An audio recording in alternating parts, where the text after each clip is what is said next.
आप सभी का मेरे YouTube चैनल पर स्वागत है। आज हम सीखते हैं अभाज्य गुणनखंड विधि से एलसीएम तथा एलसीएम ज्ञात करना। सबसे पहले अभाज्य गुणनखंड क्या होता है? गुणन गुणा के रूप में, खंड भाग। अभाज्य संख्याओं के रूप में। अभाज्य संख्याएं क्या होती है? वे संख्याएं जिनमें खुद संख्या का भाग जाए और एक का भाग जाए, एक का और खुद स्वयं संख्या का उस संख्या में भाग जाए, उसके अलावा और किसी संख्या का भाग नहीं जाए, वे संख्याएं अभाज्य संख्याएं कहलाती है। तो ऐसी अभाज्य संख्याओं के रूप में इन संख्याओं के पहले गुणनखंड करने, गुणा के रूप में भाग करने, और उसके बाद एलसीएम और एलसीएम दोनों ज्ञात करना है। तो एलसीएम किसे कहते हैं? एक ऐसा बड़ा से बड़ा पूर्णांक जिसका भाग दी गई इन तीनों संख्याओं में पूरा पूरा जाए। एक ऐसी बड़ी से बड़ी संख्या ज्ञात करनी है, वो इनका एलसीएम होगी। और एलसीएम क्या होती है? एक ऐसी छोटी से छोटी संख्या जिसमें इन तीनों संख्याओं का उस संख्या में पूरा पूरा भाग जाए, वो संख्या इन तीनों संख्याओं की एलसीएम कहलाएगी। तो सबसे पहले हमें क्या करना है? इन तीनों संख्याओं के अभाज्य गुणनखंड करना है। तो देखिए, पहली संख्या अपने पास आपकी एग्जाम्पल है, ये 10th क्लास के अंदर वास्तविक संख्याओं की प्रश्नावली के अंदर जो चैप्टर नंबर 2 है। पहली संख्या है 144 कि हम अभाज्य गुणनखंड करें। तो सबसे पहले छोटी से छोटी, सबसे पहली छोटी अभाज्य संख्या 2 होती है। 2 का हम भाग देंगे यदि संख्या में जाता है। तो अब इसके कई नियम होते हैं भाज्यता के वगैरह, इतना वीडियो पर बताना सुलभ नहीं है। 2 का भाग इसमें जाएगा क्योंकि इकाएकांक इसमें 4 है। 2 का भाग 144 में देते हम तो बेहतर बार जाएगा। फिर 2 का भाग और जाएगा, इकाएकांक 2 है, 36 आएगा। 2 का भाग और जाएगा 18, 2 का भाग और जाएगा 9। अब 2 का भाग नहीं जाएगा, 3 का भाग देते 3, फिर 3 का भाग जाएगा एक बार। इसी प्रकार दूसरी संख्या अपने पास 180। 180 के हम अभाज्य गुणनखंड करें तो सबसे पहले 2 का भाग दें 90, फिर 2 का भाग दें 45, फिर 2 का भाग दें, नहीं जाएगा क्योंकि इकाएकांक इसमें क्या आ गया 5। तो 5 इकाएकांक आती है, इसमें भाग नहीं जाएगा। किस संख्या में 2 का भाग जाता है? जिस संख्या में इकाएकांक क्या क्या हो, 0, 2, 4, 6, 8 हो, उस संख्या में 2 का भाग पूरा जाता है। तो आगे हम आगे वाली अभाज्य संख्या लेते हैं 3। 3 का भाग जाने के लिए संख्याओं के अंकों को जोड़ के देखें। यदि अंकों के योगफल में 3 का भाग पूरा पूरा जाए तो उस संख्या में भी 3 का भाग पूरा पूरा जाएगा। तो अंकों का योग कितना हुआ? 5 और 4 9, 9 में 3 का भाग जाता है, 45 में भी 3 का भाग जाएगा। तो अब देते हैं हम 3 का भाग। 3 का भाग 45 में जाएगा 15 बार, 15 में 3 का भाग और जाएगा 5 बार, और 5 खुद एक अभाज्य संख्या है, 5 में 5 का ही भाग जाएगा। तीसरी संख्या है 192। 192 के अंदर 2 का भाग जाएगा, इकाएकांक 2 है, तो 2 का भाग देने पर 9 2 18, 1 बचेगा 12, 6 बार जाएगा। 2 का भाग और जाएगा, इकाएकांक 6, 4 2 8, 1 से बचेगा 16 में 8 बार जाएगा। फिर 2 का भाग और देंगे 24, फिर 2 का भाग और देंगे 12, 2 का भाग और देंगे 6, 2 का भाग और जाएगा 3, और 3 एक खुद अभाज्य संख्या है, 3 में 3 का जाएगा एक बार। अब अपने पास ये जो गुणनखंड आए हैं इनको घात के रूप में लिखें। सबसे पहले 144 बराबर 2 2 देखिए कितनी बार आए, 1 2 3 4, तो 2 की घात 4, 2 2 गुणा में 4 बार आए, 2 की घात 4 लिखेंगे। इसी बार 3 3 2 बार आए हैं तो 3 की घात 2 लिखेंगे। सारे गुणनखंड थे उनको हमने घात के रूप में लिख लिए, जिसमें 2 ही अभाज्य संख्या आई है, 2 और 3। दूसरी संख्या 180 में 180 बराबर 2 2 आए 2 बार, तो 2 की घात कितनी लिखेंगे 2। 3 3 आए हैं 2 बार, तो 3 की घात लिखेंगे 2, और 5 आया एक बार, तो 5 की घात 1 लिख सकते हैं या केवल 5 लिख सकते हैं, ये कीजिए, घात 1 लिखो या केवल 5 लिखो। इसके बाद 192। 192 के अंदर 2 2 कितनी बार आ गए, 1 2 3 4 5 और 6 बार, तो 2 की घात हो गई 6, और 3 आया एक बार, तो 3 की घात 1। इसके बाद जब हमें एचसीएफ ज्ञात करना है तो इनमें से किस प्रकार से हम इन गुणनखंडों को लेंगे और एलसीएम ज्ञात करना है किस प्रकार से इन गुणनखंडों को लेंगे, मेन समझने की चीज मुख्य यही है। तो एचसीएम में लेना है कॉमन, जो इन तीनों संख्याओं में कॉमन कम से कम कितनी बार आए हैं, 2 3 5 जो भी है कम से कम सब में कॉमन होना चाहिए, सब में आना चाहिए। और एलसीएम में अधिक से अधिक किस में आया है गुणनखंड, 2 सब में ज़्यादा से ज़्यादा किस में आया है, 3 सब में ज़्यादा से ज़्यादा किस में आया है, 5 किस में आया है, या सब में आना कोई आवश्यक नहीं है। एलसीएम में सबको लेना है जो भी गुणनखंड आए हैं। तो पहले एचसीएफ में कॉमन लेंगे, कम से कम सब में कॉमन कितनी बार है। तो 2 देखिए, इसमें 4, इसमें 2 की घात 2, इसमें 2 की घात 6, तो इसमें 4 बार, इसमें 6 बार, इसमें 2 बार, तो कम से कम 2 बार सब में है। इसमें 2 की घात 4 है, 2 4 बार आया गुणा में। इसमें 2 की घात 2 है, 2 2 बार आया। इसमें 2 की घात 6, तो 2 6 बार आया। तो सब में कम से कम कॉमन 2 की घात 2 है, तो 2 की घात 2 लेंगे।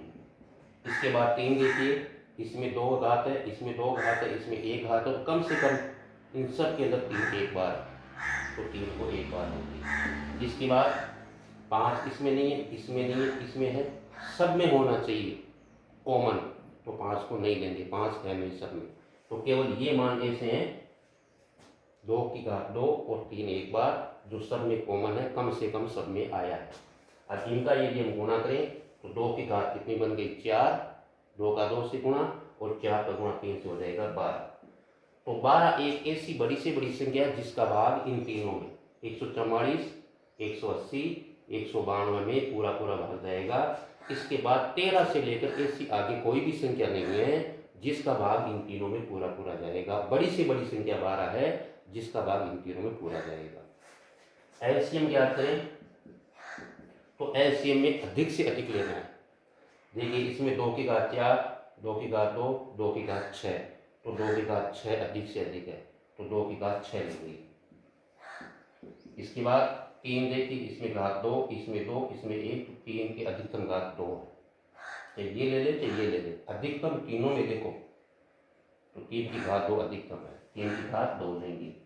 इसके बाद 5 चाहे सब में नहीं है, एक बार आया है लेकिन उसको भी लेना है एलसीएम में, तो 5 को एक बार लेंगे।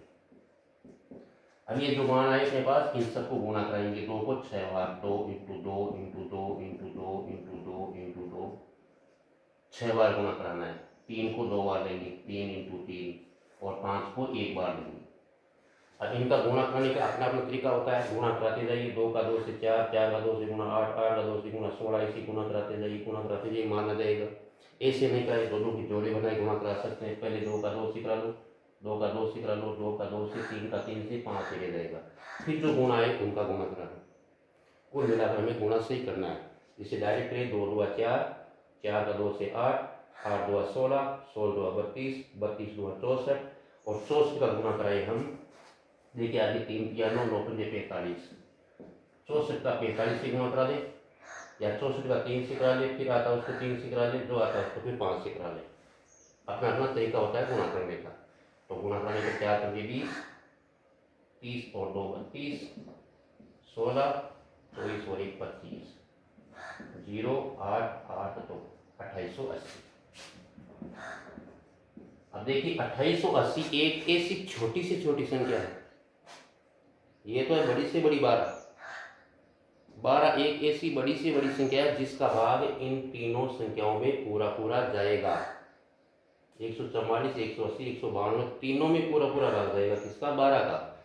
लेकिन 2880 एक ऐसी छोटी से छोटी संख्या है जिसमें इस संख्या में 2880 में इन तीनों संख्याओं का 144 का, 180 का, 192 का भाग पूरा पूरा जाएगा। इससे पहले 2779 तक, या आप यूँ कह सकते हैं 2879 तक ऐसी कोई संख्या नहीं है, 1 से लेकर 2879 तक, 1 से लेकर, जिसमें इन तीनों संख्याओं का पूरा पूरा भाग जाए। पहली संख्या ये होगी छोटी से छोटी 2880, जिसमें इन तीनों संख्याओं का भाग पूरा पूरा जाएगा। इस प्रकार से अभाज्य गुणनखंड विधि से हम एचसीएफ और एलसीएम दोनों ज्ञात कर सकते हैं। पहले अभाज्य गुणन कर लीजिए, घात के रूप में लिखिए, उसके बाद में एचसीएफ और एलसीएम में इनमें से गुणनखंड कैसे छाटेंगे, विशेष ये सीखना है। एचसीएफ के अंदर क्या करना है, हमें कॉमन, कम से कम जो सब में आया है कॉमन, उन गुणनखंडों को छांटकर उनका गुणा कीजिए। और एलसीएम में अधिक से अधिक किसके अंदर कौन सा गुणनखंड ज़्यादा आया है, अधिक से अधिक उनको लीजिए। और सबको लेना है, जो भी गुणनखंड में अभाज्य संख्याएं आई है बड़ी घात में, उन सबको लेना है और उन सबका गुणा करवाना है। इस प्रकार से हम अभाज्य गुणनखंड विधि से एचसीएफ एलसीएम दोनों साथ ज्ञात कर सकते हैं। इसके बाद एचसीएफ और एलसीएम और दोनों संख्याओं में एक सूत्र के अनुसार संबंध होता है। क्या संबंध होता है, और ये नियम और संबंध केवल दो संख्याओं के लिए ही लागू होता है, तीन के लिए नहीं। जैसे अभी हमने तीन संख्याओं का एचसीएफ एलसीएम ज्ञात किया, तो तीन संख्याओं के लिए लागू नहीं होता है। मान लीजिए अपने पास में कोई दो संख्या होती है, ये दो संख्या के लिए सूत्र काम आता है। मान लीजिए कोई दो संख्या अपने पास ए और बी है, तो ए और बी का गुणा, पहली संख्या और दूसरी संख्या का गुणनफल इनके ज्ञात एचसीएफ और एलसीएम के गुणनफल के बराबर होता है। यदि अपने पास दो ही संख्या हो, तीन नहीं, दो ही संख्या, यदि किन्हीं दो संख्याओं का एचसीएफ और एलसीएम हम ज्ञात करें, तो उन दोनों संख्याओं का गुणनफल उन संख्याओं के एचसीएफ और एलसीएम के गुणनफल के बराबर होता है। ये सत्य हैं। इसकी जांच के लिए हम एक प्रश्न कर लेते हैं। आपके 10th क्लास के अंदर प्रश्नमाला 2.2 के अंदर प्रश्न नंबर 2.2 का प्रश्न नंबर 2, उसका पहला क्वेश्चन है, दो संख्या है 96 और 404। दूसरे प्रश्न का पहला प्रश्न है जिसमें दो संख्या दी है 96 और 404। सबसे पहले इनका हम अभाज्य गुणनखंड विधि से एचसीएफ और एलसीएम ज्ञात करें। 96 के अभाज्य गुणनखंड, 404 के अभाज्य गुणनखंड। 2 का भाग जाएगा 48, 2 का जाएगा 24, 2 का जाएगा 12, 2 का जाएगा 6, 2 का जाएगा 3, 3 का जाएगा 1, 2 का भाग देंगे 202, 2 का भाग देंगे 101। लेकिन अब देखिए 101 खुद एक अभाज्य संख्या है। 101 में 101 का ही भाग जाएगा और किसी संख्या का भाग नहीं जाएगा, तो 101 में 101 का ही भाग देंगे। तो 101 में 101 का भाग दे दिया एक बार। गुणनखंड के रूप में लिखें तो 96 के बराबर में देखिए 2 2, 1 2 3 4 5, 2 की घात 5 और 3 आया एक बार, तो 3 की घात 1। दूसरी संख्या है 404, इसके अंदर देखिए 2 2 आया 2 बार, तो लिखेंगे हम 2 की घात 2 और 101 आया एक बार, 101 की घात 1। अब एचसीएफ ज्ञात करें तो हमें कॉमन लेना है कम से कम। इसमें 2 की घात 5 है, इसमें 2 की घात 2 है, तो दोनों में कॉमन कम से कम 2 की घात 2 है। 2 2 बार आया गुणा, तो 2 की घात 2 और 3 नहीं है, 101 भी नहीं है। 3 की घात इसमें 1 है, इसमें 3 नहीं, इसमें 101 है, इसमें नहीं है। कम से कम इन दोनों के गुणनफलों में 2 की घात 2 मतलब 2 × 2 दोनों में कॉमन है, तो 2 की घात 2 का मतलब इनका गुणा करने में मान हो जाएगा 4। तो 4 एक ऐसी बड़ी से बड़ी संख्या जिसका भाग 96 और 404 दोनों में पूरा पूरा जाएगा। ये बड़ी से बड़ी संख्या है, इसके बाद कोई संख्या नहीं मिलेगी जिसका भाग इन दोनों में जाएगा। इसके बाद एलसीएम ज्ञात करें हम। एलसीएम में अधिक से अधिक लेना है, तो 2 की घात इसमें 5 है, इसमें 2 की घात 2 है, तो अधिकतम 2 की घात 5 और उसके बाद 3 को भी हमें लेना है, 3 की घात 1 और उसके बाद 101 को भी हमें लेना है, 101 की घात 1। जब इनका गुणनफल करेंगे तो 2 2 का 5 बार, 2 × 2 × 2 × 2 5 बार गुणा में लिखेंगे, 3 एक बार, 101 एक बार। एक ही गुणा कराएं, 2 × 2 4, 4 × 2 8, 8 × 2 16, 16 × 2 32, 32 का गुणा कराएंगे हम 303 से। 101 का 3 से गुणा 303 हो जाएगा, तो 303 का 32 से गुणा करा दें। ये 303, ये 32, तो गुणा हो गया 6, 6 फिर 3 से गुणा, 9 0 3 3 9 6 9 6 9 9696। इस प्रकार से हम एलसीएम और एलसीएम ज्ञात करें दोनों का, उसके बाद इस सूत्र की सत्यता की जांच करें कि दोनों संख्याओं का गुणनफल उनके एलसीएम और एलसीएम के गुणा के बराबर है या नहीं। तो पहली संख्या ए इंटू दूसरी संख्या बी बराबर होगा एलसीएम इंटू एलसीएम।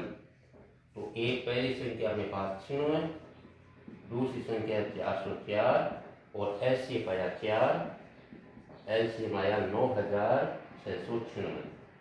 यदि हम 404 का 96 से गुणा करेंगे,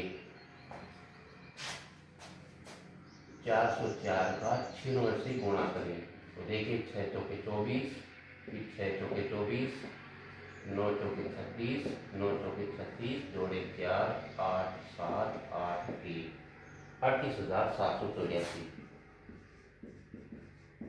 और 4 का गुणा 9696 से करें, 9696 से 4 का गुणा कराएं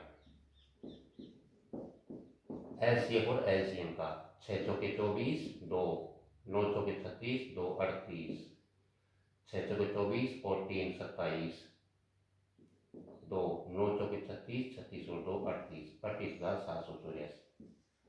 तो इस प्रकार से देखिए ये दो संख्याओं के लिए नियम लागू होता है। यदि किन्हीं दो संख्याओं का हम एलसीएम एलसीएम ज्ञात करें तो उन दोनों संख्याओं का गुणनफल उनके एलसीएम और एलसीएम के गुणा के बराबर होता है।